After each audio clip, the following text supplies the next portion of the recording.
Halo bro, ini adalah laptop murah super kencengnya Acer.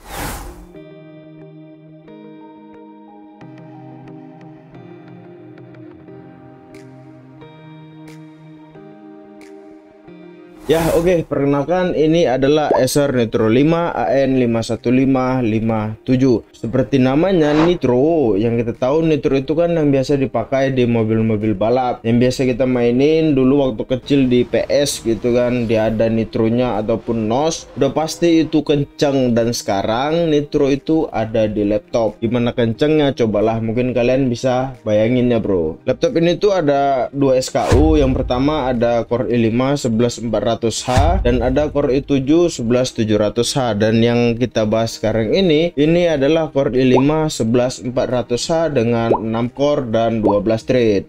Nah, untuk rating TDP-nya itu ada di 45 watt. Itu gua cek melalui software CPU-Z. Yang disayangkan dari laptop ini itu adalah SSD-nya yang masih generasi ketiga, belum generasi keempat bro. Jadi speednya itu masih berada di kisaran 3000-an Mbps. Sebenarnya sih nggak masalah juga gitu ya, kalau speednya masih di 3000-an itu udah kenceng lah bro untuk ukurannya laptop gaming. Namun kalau aja ini udah generasi keempat, mungkin bisa sampai di 6000-an Mbps. Dan pastinya kalian bisa bayangin itu pasti sangat kenceng lagi karena dia udah di 6000-an Mbps. Walaupun dia belum generasi keempat, patut kita berikan apresiasi juga, patut kita berikan jempol karena dia udah support triple storage. Yang pertama ada SSD bawaannya yaitu 512 MB dan ada satu slot NVMe M.2 2280 dan ada satu slot SSD SATA 2,5 inch atau hard disk. Dan yang menariknya di cover belakangnya ini tuh udah menempel heatsink untuk SSD-nya bro. Jadi dengan adanya heatsink tadi kita nggak takut kalau SSD-nya itu cepat rusak karena panas. Dan pastinya fungsi dari heatsink tadi itu bisa membuat SSD kita itu terus lebih adem gitu. Kalau udah SSD-nya adem, maka data ataupun datalah yang diberikan akan menjadi lebih optimal.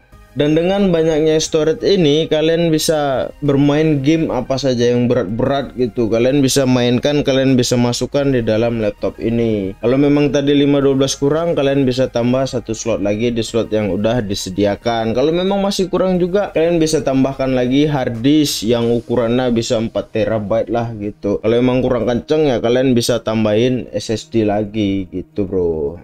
Terus untuk RAM-nya itu sudah disediakan dual channel dengan maksimal 16 GB per slot. Jadi total bisa sampai di 32 GB. Sekarang untuk grafik cardnya, untuk yang Core i5 itu ada yang RTX 3050, Core i7 ada RTX 3050 Ti dan ada yang di atasnya lagi itu 3060. Dan yang kita bahas sekarang ini adalah laptop GPU RTX 3050 GPU 4GB VRAM DDR6. Kalau kita lihat dari segi spesifikasi ya bro, ini udah jelas sangat bisa diandalkan lah untuk bermain game-game berat, juga udah gampang lah gitu, udah bisa dilibas oleh laptop ini. Cuman saja biar lebih mantep lagi gitu, ya kalian bisa buat RAM-nya menjadi 32 GB. Jadi per kepingnya itu 16 GB. Jadi kalian mungkin bisa keluarin uang sedikit lagi buat tambah RAM-nya tadi itu. Tapi kalau hanya untuk editing konten kreator seperti saya ini yang biasa-biasa aja, itu 16 GB sudah cukup banget loh bro. Dan untuk bobotnya itu dia ada di 2,17 kilo dan chargernya itu ada di sekitaran 450 gram. Jadi kalau dibawa sama chargernya itu sekitar 2,6 kilo ya, standarnya laptop gaming lah pada umumnya. Tapi kalau dibawa untuk ke kantor ya lumayan berat juga sih, karena kita kan jalan setiap hari, mungkin kita harus keluarin ongkos lebih lah untuk bayar tukang urut lah setiap bulannya. Untuk dimensinya, panjangnya itu 36,3 cm dan lebarnya itu 24,5 cm dan ketebalannya itu ada di 2,3 cm.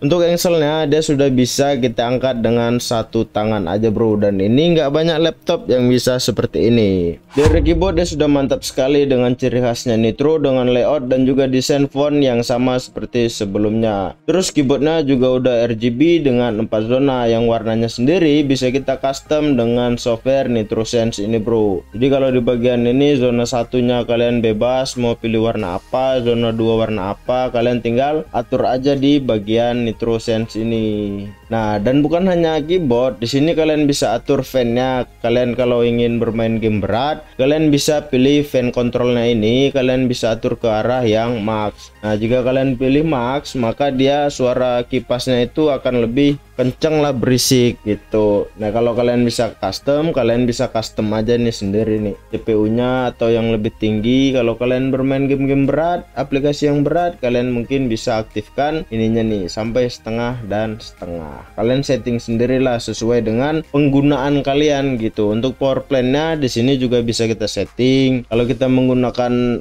charger, kita bisa pilih power save. Jadi ini lebih hemat daya. Bisa kita pilih balance atau sesuai dengan balance Acernya sendiri. Kita juga bisa pilih yang high performa. Tapi kalau kita mau main game-game yang berat, ini kita wajib colok charger dan di sini kita pilih high performa dan di sini fan-nya kita pilih aja max. Jadi supaya game-game kita itu gampang lah, rata kanan lah, bisa kita hajar semuanya bro. Dan bukan hanya keyboard dan fan, di sini kita juga bisa atur musik yang disediakan. Di sini ada Acer True Harmony namanya. Jadi kita bisa setel, kita bisa setting speakernya ini kita gunakan untuk apa.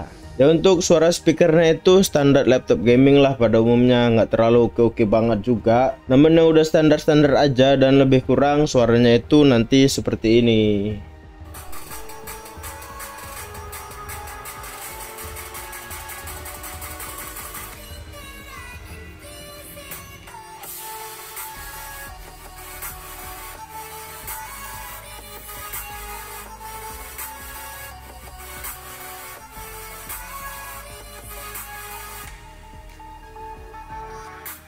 Dan untuk spesifikasi layarnya itu udah 15,6 inch dengan 45% NTSC dan 60% sRGB di 300 nits. IPS panel 144 Hz, Full HD 1920x1080.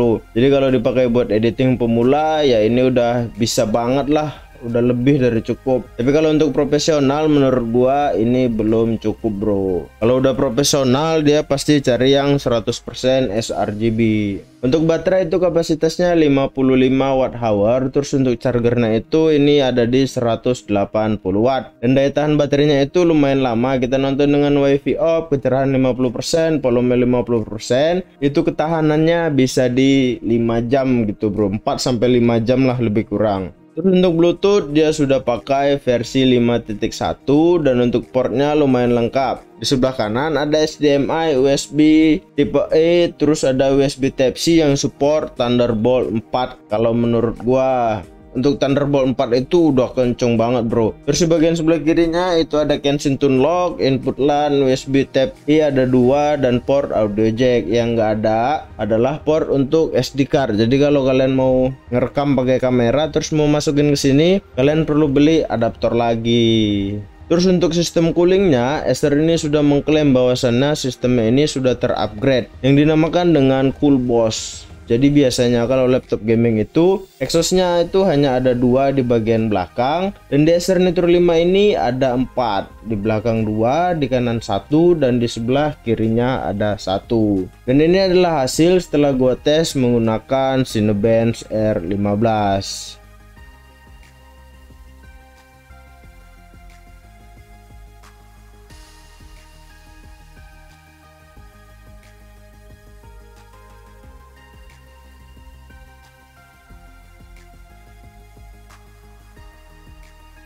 Oke bro, jadi cukup sekian review kali ini. Untuk harganya itu untuk yang Core i5 11400H itu ada di 14 jutaan, dan untuk yang i7 11800H dengan RTX 3050 Ti itu ada di 16 jutaan bro. Menurut gue sih ini worth it dibandingkan dengan saingan-saingannya yang lain. Oke bro, cukup sekian video kali ini. Like jika kalian suka dan dislike jika kalian tidak suka.